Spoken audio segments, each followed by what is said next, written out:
think first of all, as Israel, we should be very modest at our capabilities and the limitations of our power. I think that as Israel, it's not the US, but as Israel, talking about regime change is way above our capabilities. Israel will not be able, is unable to topple the Iranian regime, and we should not speak about it. We have not been very successful in removing Hamas or Hezbollah, which are a little bit smaller than Iran. And we should not speak, even delude ourselves or speak about regime change. I think it will be more harmful to Israel than beneficial to Israel to speak about such things. This is one thing. Secondly, I think Israel should be very careful from attacking Iran. I'm not a military man, I'm a civilian, but I don't think we have the capability of totally destroying the Iranian nuclear project. The Iranians have been very smart. Unlike Saddam Hussein, they dispersed their nuclear facilities all over Iran. Assuming that we know everything, and I don't know, it is not sure that we can destroy every nuclear installation in Iran. Secondly, even technically, we're not the US. The US can send hundreds of planes for 3-4 weeks in order to destroy the Iranian nuclear project. We are not able to do so. We can surprise the Iranians once, maybe twice, but not more than that. And the Israeli Air Force, as great as it is great, will not be able to destroy the Iranian project after such a few attacks. And the cost to Israel may be very high. Not only it will involve us in immediate war against Iran, but the Iranians have this terrible tendency of having very long memory, they never forget anything. And that would mean that Iran will be an eternal enemy of Israel with now the justification to retaliate. Another point is that attacking Iran without clear American backing would be a disaster. So I think Israel should be very wary from speaking about attacks against Iran. I'm not saying that we should look, we should think more than twice before attacking Iran. And that should also mean that Israel should be very careful from making inflammatory statements against Iran, that we will not allow and will not enable, and so on and so forth. These inflammatory statements are not helpful to Israel. Not only do they provide an excuse or legitimacy for Iran to go against us, and they unnecessarily increase tensions between us and Iran. And I'm not belittling the Iranian challenge to Israel, by the way. I wrote about the Iranian ideological animosity toward Israel. I believe that Iran wants to destroy Israel. Okay? So I'm not saying that the Iranians are nice people, this is a nice regime, not at all. This is a vicious, brutal regime. But the inflammatory statements from Israel are not helpful to Israel. More than that, when we make such inflammatory statements, and then we do not do anything, then we put ourselves in a very awkward position of a country which speaks loudly but acts softly. And this is the wrong way to do it. So I would be, again, more than that, making such inflammatory statements commit us to do something.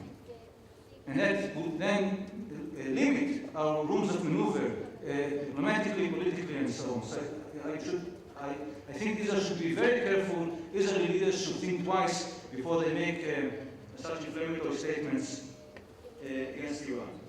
Now, what can Israel do and what should Israel do? We have to act or focus our efforts on the diplomatic arena in two ways. One is indirectly try as much as possible. We can't do much to encourage or support those states which support economic sanctions on Iran.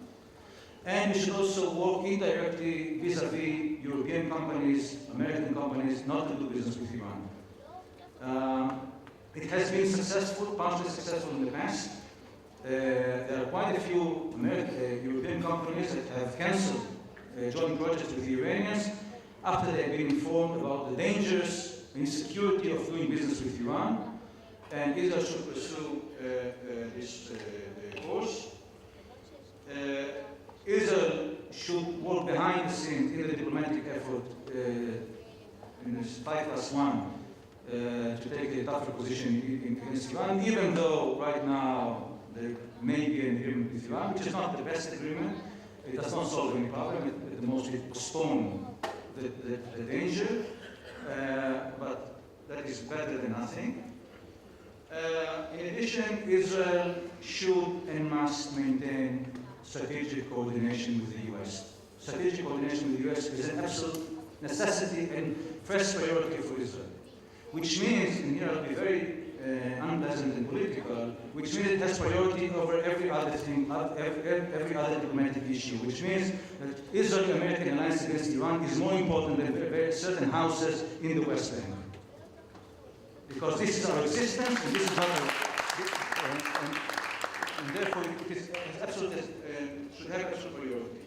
Another issue, we should try to work with the moderate or the pragmatic states in the Arab world against Iran. There is fear in the Arab world from Iran, especially among Gulf states who are afraid about Iranian hegemony. They go back to terms as the Persian threat, as they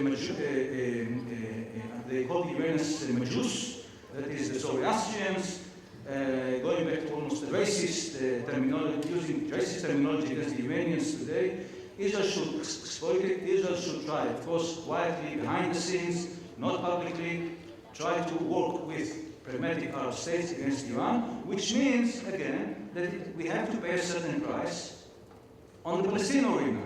Not that we should give up essential strategic interest vis-a-vis the Palestinians, but we have to do something on the Palestinian track, not that it will solve all our problems with the Arab world. Not that all Middle Eastern problems will be solved once there is some sort of settlement between Israel and Palestinians. I'm not that naive. But the Palestinian issue is an obstacle to better cooperation between us and the Saudis and the Egyptians and so on. They will not be our friends. They will not love us. Okay? I don't delude myself.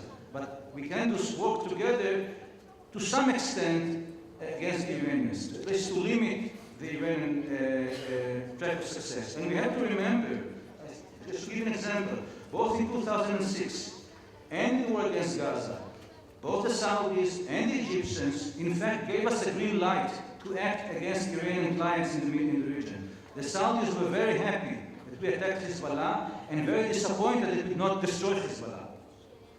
Just to give an example, Saudi clerics issued fatwas saying that Muslims should not pray for Hezbollah when it fights Israel.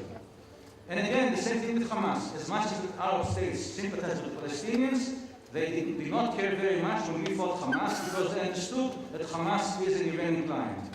And when both Hamas and Hezbollah eventually did suffer blows from Israel, and the 2006 war has been more successful than we imagined after intended, Iran suffered a certain blow.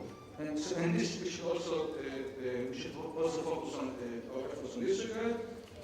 And finally, if nothing else works, we should use explicit deterrence against Iran. That is, if, God forbid, Iran becomes closer to nuclear capability, Israel, either quietly or publicly, should make it very clear to Iran that any attack on Israel would mean the destruction of Iran, which is something which President Meir said in the past, and we should say it much more, again, either explicitly or anonymous sources on the press and so on. I think this should not be abandoned, such a possibility. And finally, this I'll finish, just one quick response to what Janev said about the Tehran, which I fully agree with you when you said if there is any other organization comparable to that. There is one organization with some differences, and this was the German SS, which was also sort of a party army, plus business conglomeration, had political clout, etc. Although I agree that we don't have the explanation camps and so on. Aside from that, they're very similar. Thank you.